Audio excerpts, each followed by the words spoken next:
Você percebe que tem uma grande necessidade e que essa necessidade, que é muito significante, é para você compreender o livro do Apocalipse? Precisamos entender a mensagem de João neste livro do Apocalipse, porque à medida que chegamos perto do fim dos tempos, este livro vai nos preparar para vivermos de forma justa e reta. Ao considerar a verdade profética e aplicá-la à nossa vida, nós nos encontraremos fiéis, nós teremos um testemunho agradável a Deus.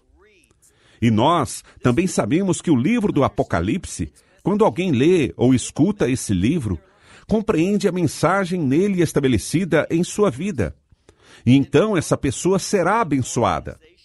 E um dos objetivos da nossa organização é que você possa viver fielmente experimentando as bênçãos de Deus.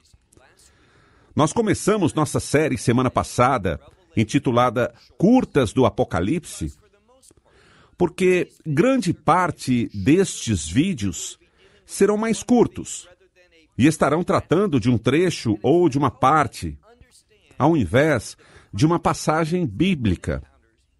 Isso é para nos ajudar a compreender algumas das coisas primárias que podem ser encontradas dentro do livro do Apocalipse. Semana passada, falamos sobre a Babilônia, aquele mistério, e aprendemos algo. A Babilônia era um império que queria trazer destruição para Judá, para Jerusalém, para as promessas de Deus. A Babilônia aprisionou as pessoas, levou-as para fora da terra, e isto é, em última instância, contra onde Deus quer que seu povo esteja.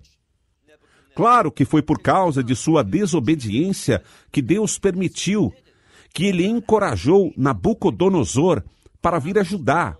Mas Nabucodonosor fez isso não por obediência a Deus, mas por sua própria maldade. Logo, aquele império foi punido por Deus pelo seu comportamento contra o povo judeu. Nós também falamos sobre um termo muito importante, que tem a ver com essa segunda parte, porque este episódio da Curtas do Apocalipse é denominado a besta do Apocalipse. O termo besta, que aprendemos na semana passada, o termo besta representa um império. Da mesma forma que apontei semana passada que no livro de Daniel, e Daniel é fundamental para compreender o livro do Apocalipse, João foi inspirado a trazer muitos desses conceitos que são encontrados no livro de Daniel e em outros lugares na profecia, para trazê-los para o livro do Apocalipse. E se você olhar em Apocalipse, capítulo 7, Daniel tem uma visão de 4 bestas. Agora, o que é importante saber é que essa passagem de Daniel, capítulo 7, essa visão das 4 bestas, sabemos bem, tem a ver com 4 diferentes impérios. Da mesma forma, o nosso estudo do Apocalipse 13, onde fala de uma besta, tem a ver com um império que irá governar o mundo. Agora, para aqueles que talvez não assistiram, a Babilônia, sobre a qual o livro do Apocalipse fala, é, na verdade, aquele império final, aquela besta final, a quem vamos dar ênfase nesse estudo. Portanto, há uma grande correlação, há uma forte unidade entre a Babilônia e também a besta. E os dois são um. Os dois se referem àquele império final que o anticristo vai governar. Então, nessa sessão, iremos ter uma visão mais clara daquela besta.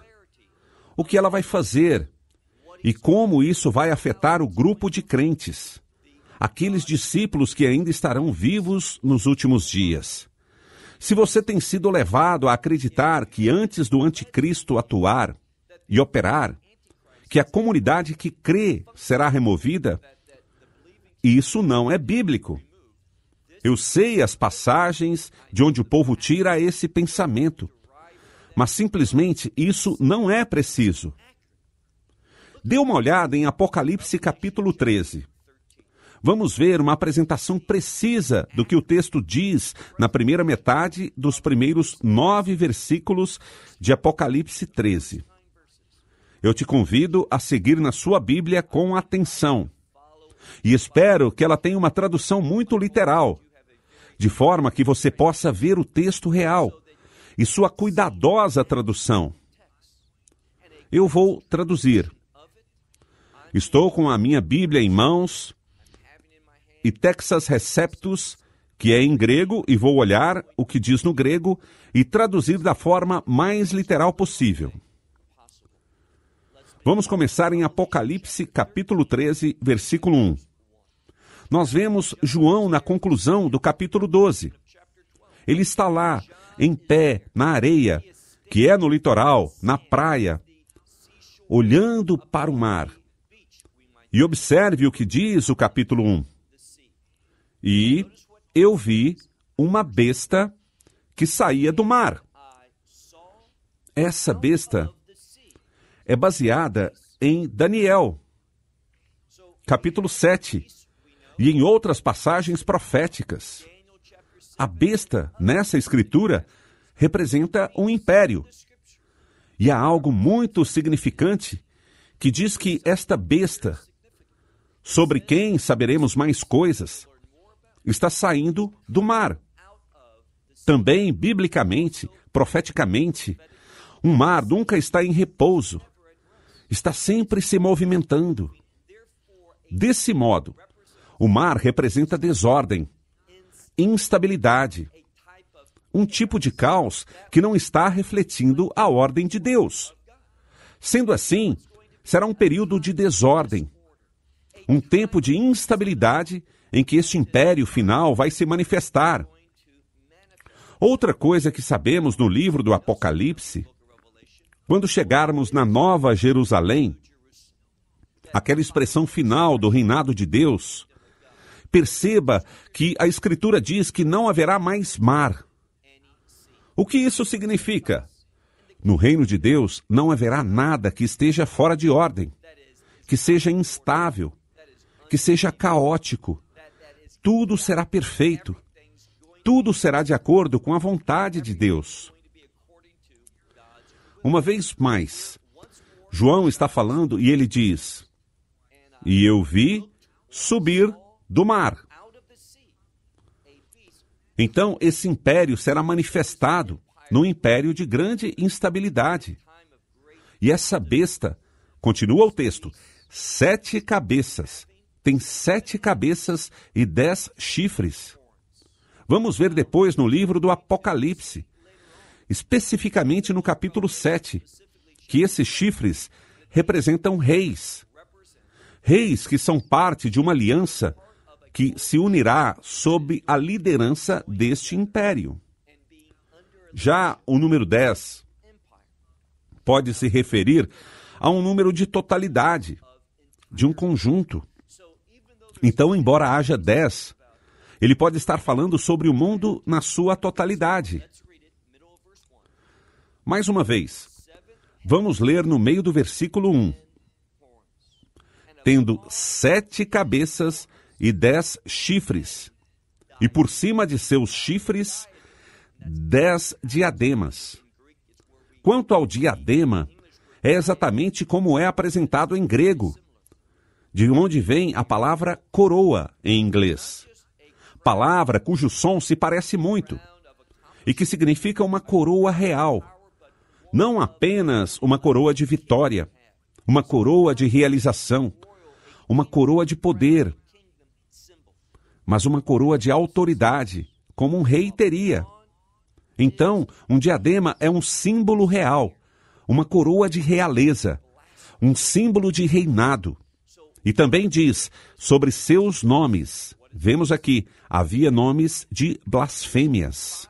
Então, uma das características dessa besta, o que é uma besta? Um império. Esse império final, que vai governar o mundo, será de blasfêmias. O que quer dizer que será contra os propósitos de Deus, contra o caráter de Deus. É esse caráter a que se refere e que veremos daqui a pouquinho, a Satanás. Prestem atenção, Isso que estou compartilhando com vocês está simplesmente baseado no que vamos encontrar daqui a pouco. Repetindo, sobre suas cabeças, nomes de blasfêmias. No versículo 2, lemos: e a besta que eu vi parecia um leopardo. Por que isso é importante? Lembrem-se de que disse a vocês em Daniel, capítulo 7, que fala da visão de Daniel de 4 bestas. E aqui a ordem é o contrário. Por quê? Muito simples. No livro de Daniel, vemos que ele estava olhando e viu essas coisas no futuro. Mas João está olhando de uma perspectiva de reino. Ele vê numa ordem diferente. E, portanto, ele vê dessa forma. Ele fala sobre essa besta e diz que ela se parecia com um leopardo. E seus pés eram como os de um urso e sua boca de um leão. Então, se você olhar em Daniel capítulo 7, vamos ver que aparecem leão, urso e leopardo. Aqui aparecem leopardo, urso, leão. Ou seja, o contrário dessa ordem. Mas ainda assim vemos uma relação muito próxima. E se você ler Daniel capítulo 7, você verá que uma guerra está prestes a acontecer contra os santos. E vamos ver que aquele que é inspirado a liderar este império do anticristo, que é o anticristo, será inspirado por Satanás, pelo dragão. E é isso que ele vai nos dizer no momento. Olhe para a segunda parte do versículo 2. E o dragão, em referência a Satanás, o diabo, o dragão deu a ela, e aqui vemos o conceito de uma besta, simplesmente refletida no termo ela, que eu traduzi. Então, descobrimos que o dragão lhe deu seu poder, seu trono, significando seu reino, e grande autoridade. Então haverá um império.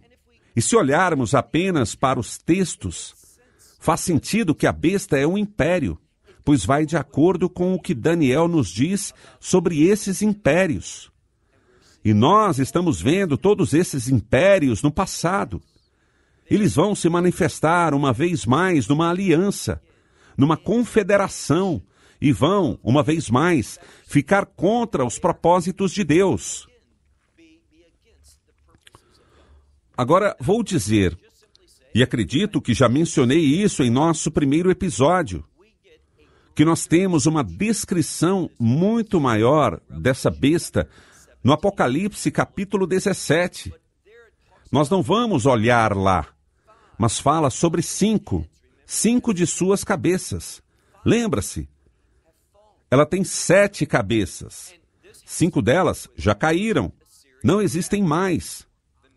Estamos falando, nesse caso, do Egito, da Assíria, da Babilônia, dos medos e dos persas, que foram o 4º, e dos gregos. Esses são 5 que, obviamente, não existiam mais. Na época de João, quem governava eram os romanos. Então ele diz que um é, mas há um outro, o 7º. E em Apocalipse capítulo 17, vemos que o 7º está vindo, depois irá desaparecer e depois irá retornar. E teremos a explicação de como isso pode acontecer e qual é a sua intenção. Mas olhe novamente no versículo 2, na segunda parte, a palavra diz: o dragão deu a ela, a essa besta, a este império, seu poder, seu trono, que significa o reinado, e sua grande autoridade.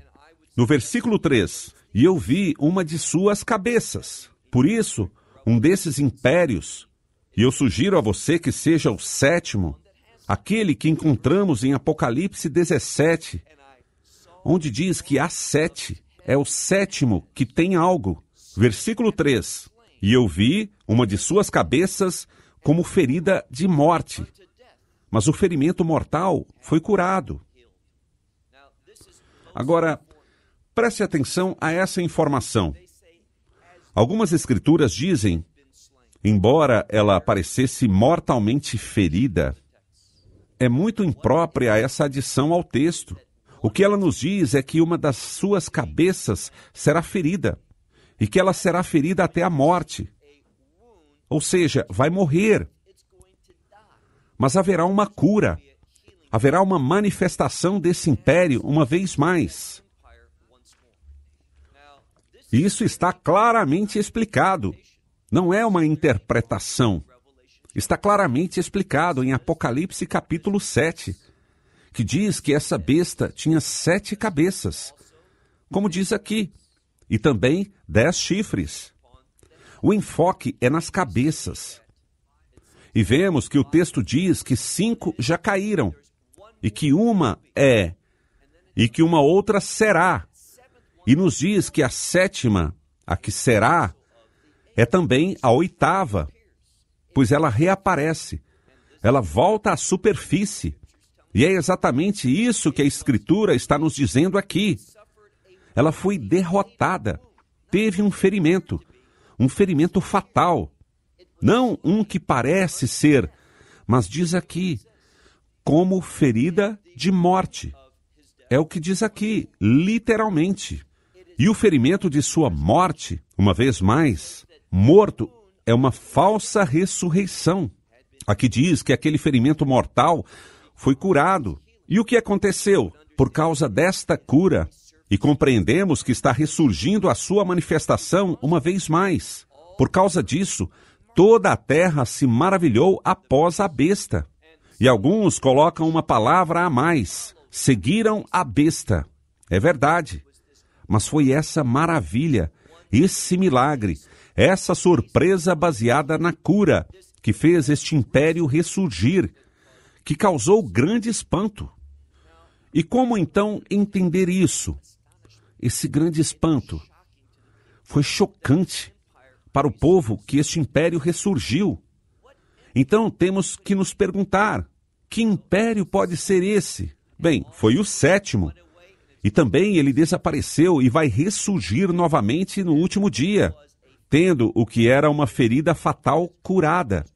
Irá causar grande regeneração em todo o mundo para ir atrás da besta. E fazer o quê? No versículo 4, eles adoraram o dragão.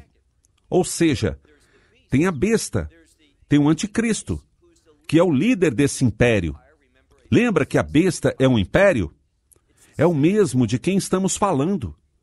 Semana passada, quando falamos sobre a Babilônia, esse era apenas um outro nome para esse império dos últimos dias. E continuamos a ler no versículo 4. Eles adoraram o dragão, que deu autoridade à besta. E eles adoraram a besta dizendo, quem é semelhante à besta? Quem poderá batalhar contra ela? Prestem atenção aqui, porque haverá um sentimento de desesperança, de total desespero. Ou seja, se ela pode conquistar a morte, como podemos vencê-la? Aqueles que são do mundo. Mais para frente deveremos ficar ainda mais específicos. Aqueles que são do mundo, que confiam em seus olhos e em seus sentidos para tomar suas decisões ao invés da palavra de Deus, das instruções de Deus. Aqueles indivíduos irão atrás da besta, estarão seguindo a besta, adorando o dragão. E o dragão é a fonte de sua autoridade. E eles vão adorar a besta dizendo, quem é semelhante à besta? Quem poderá batalhar contra ela? E a palavra do versículo 5 diz, e foi-lhe dada. Uma vez mais, a fonte é o dragão, o diabo, Satanás. E lhe foi dada uma boca para proferir grandes coisas e blasfêmias. Que quer dizer que são coisas diferentes de blasfêmias? Essa é a segunda vez que encontramos essa palavra. E isso é muito significativo. Porque este império que ela irá governar e comandar todo o mundo. Será desrespeitoso contra o caráter, contra os propósitos, contra tudo que tem a ver com o único e verdadeiro Deus. Continuando, e foi-lhe dada uma boca que falou, para proferir grandes coisas e blasfêmias. No versículo 5, continuamos. E lhe foi dado poder para fazer, para agir, continuar. Por quanto tempo? Por 42 meses. O que isso implica é que em 42 meses, que são 3 anos e meio, que são 1.260 dias, a besta irá agir sem restrições grande parte do tempo. Mas ao final desses 42 meses, que terminarão com o horror da destruição, nessa hora, ou um pouquinho depois, Deus irá se mexer. Ele irá começar o julgamento dessa besta da Babilônia, do mesmo império sobre o qual nós falamos na semana passada, deste império do anticristo.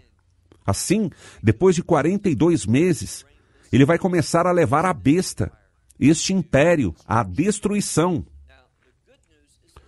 Agora, a boa notícia é que quando o julgamento de Deus começar a cair sobre o império, nós, verdadeiros crentes, não estaremos aqui.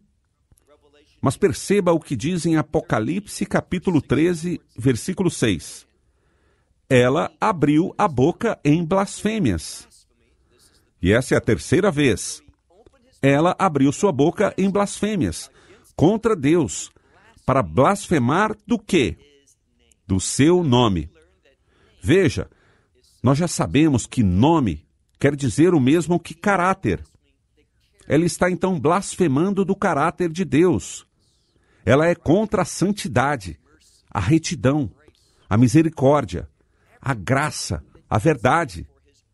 Tudo que Deus apoia, sua santidade, este império irá contra. Aqueles que disserem, ainda bem que não estarei aqui quando isso estiver começando, você deve ler este capítulo com muita atenção. Entenda o que está escrito aqui. E diz, antes de chegarmos ao ponto principal. Vou concluir o versículo 6. Não apenas vai blasfemar o nome de Deus, o caráter de Deus, mas também seu tabernáculo. E isso significa seu lugar de moradia. E observe bem, e aqueles que estão morando no céu. Essa é também uma parte importante ao compreender o livro do Apocalipse.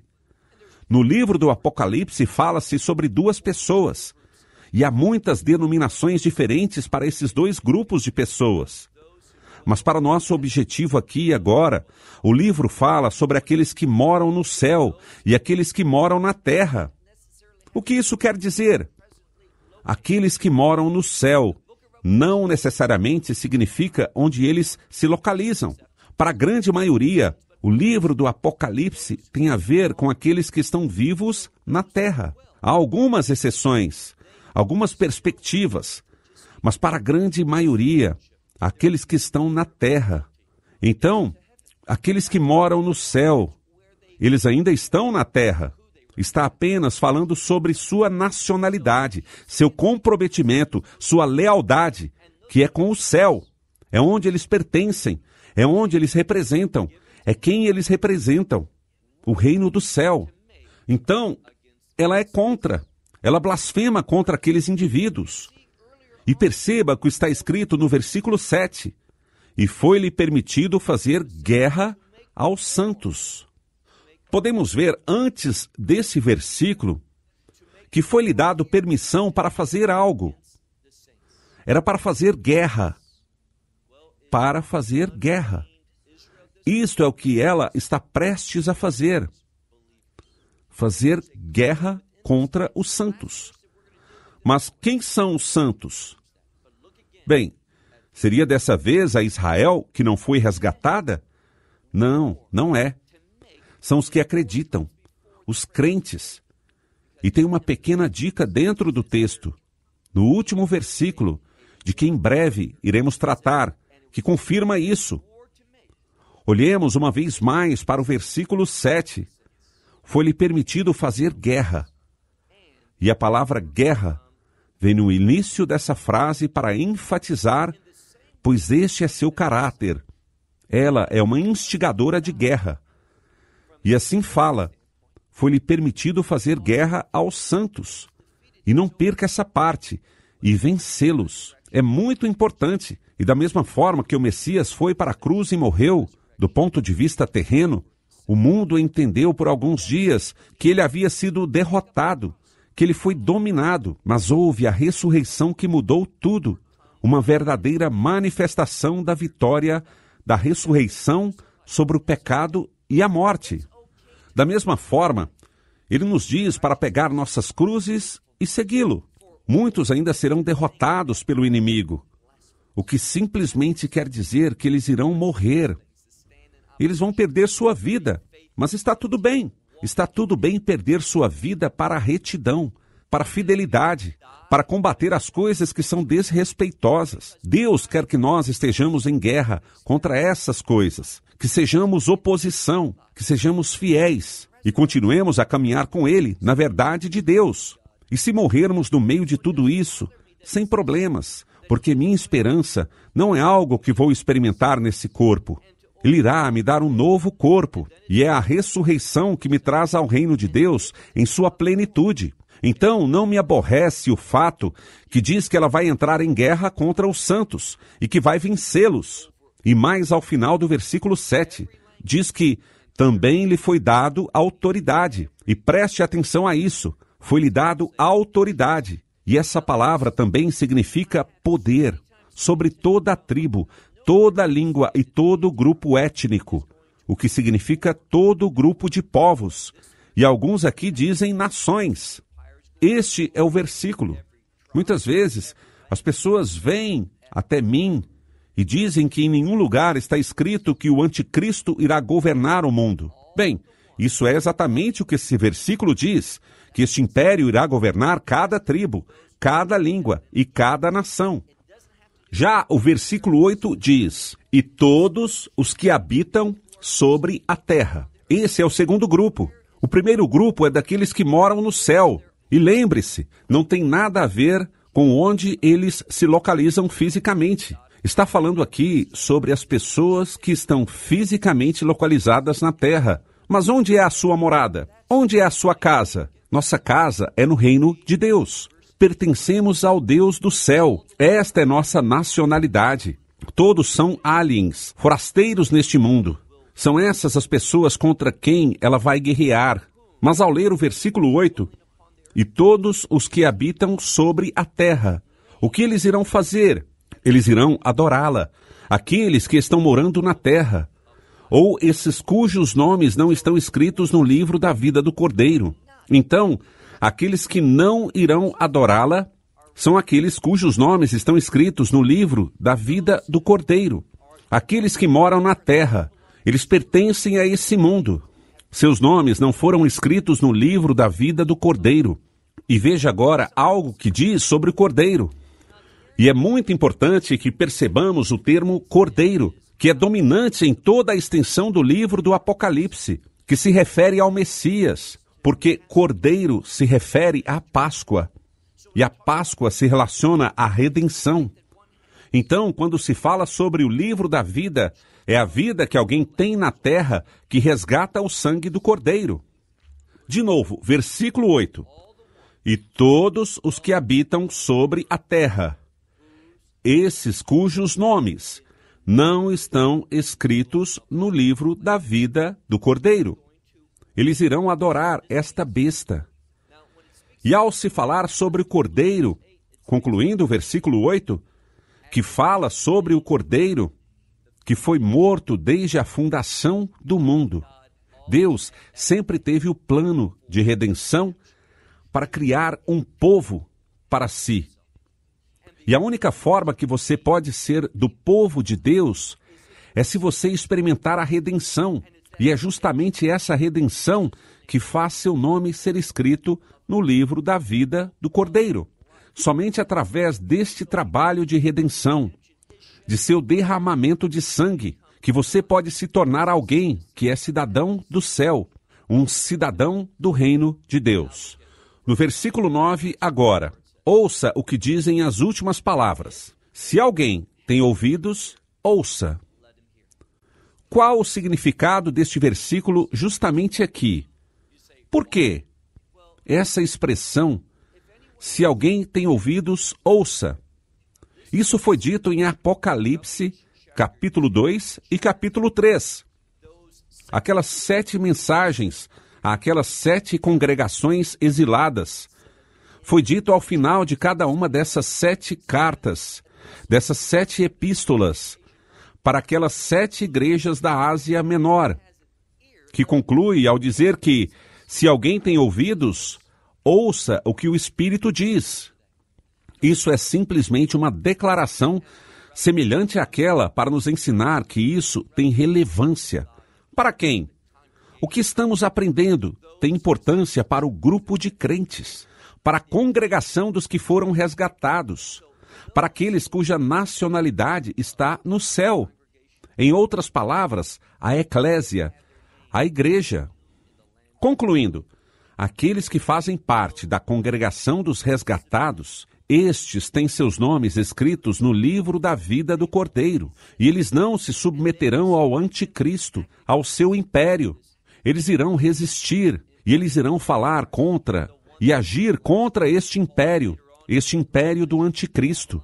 Aquele que aprendemos semana passada foi mencionado mais ao final do livro do Apocalipse, a Babilônia. Aqui ele é conhecido como a besta. Repetindo, a besta é simplesmente um império, e uma das coisas que você deve saber é que todas essas bestas, lembra do que está escrito no Apocalipse 17? E aqui fecharemos como ela fala que 5 já caíram: Egito, Assíria, Babilônia. A 4ª é os medos e os persas, a 5ª é a Grécia, a 6ª é Roma. E então temos a 7ª. Você tem que saber responder quem é a 7ª. Vamos ainda tratar de um outro episódio sobre aquele 7º império, que é parte deste evento do fim dos tempos, que também será o 8º. É muito importante, é absolutamente necessário que você saiba quem é, pois irá te dar maior compreensão. Mas deixe-me concluir. Todos esses impérios tinham algo em comum, e é porque eram todos perseguidores de Israel. Eram todos contra os propósitos de Deus, contra o caráter de Deus. Eram todos desrespeitadores por natureza. Queriam impedir a vontade de Deus. Isso é o que João está nos dizendo sobre esta besta final, que é original. Se olhar em Daniel capítulo 7, aquela 4ª é original, é diferente de todas as outras. Por quê? Porque, na verdade, ela receberá todo o poder e toda a autoridade, toda a sua inspiração. O que ela faz está vindo tudo do dragão. Então a besta é o império do dragão, o império de Satanás. Aquele Satanás que encarnou o anticristo vai reinar. Esta é a besta. Vou terminando por aqui. Até nosso próximo episódio. Que Deus lhe abençoe. Shalom, desde Israel. Shalom from Israel. Esperamos que você tenha desfrutado da aula de hoje e que possa compartilhá-la com outros. Te convidamos a participar e nos acompanhar a cada semana, a esta hora e por este canal, em mais um episódio de Amarás a Israel. Para mais informações em português, visite amarasaisrael.org, onde encontrará muitos outros estudos realizados pelo Dr. Baruch. Até a próxima semana. Que Deus, nosso Messias e Yeshua, nosso Senhor Jesus Cristo, te abençoe durante a sua caminhada com Ele. Shalom, desde Israel.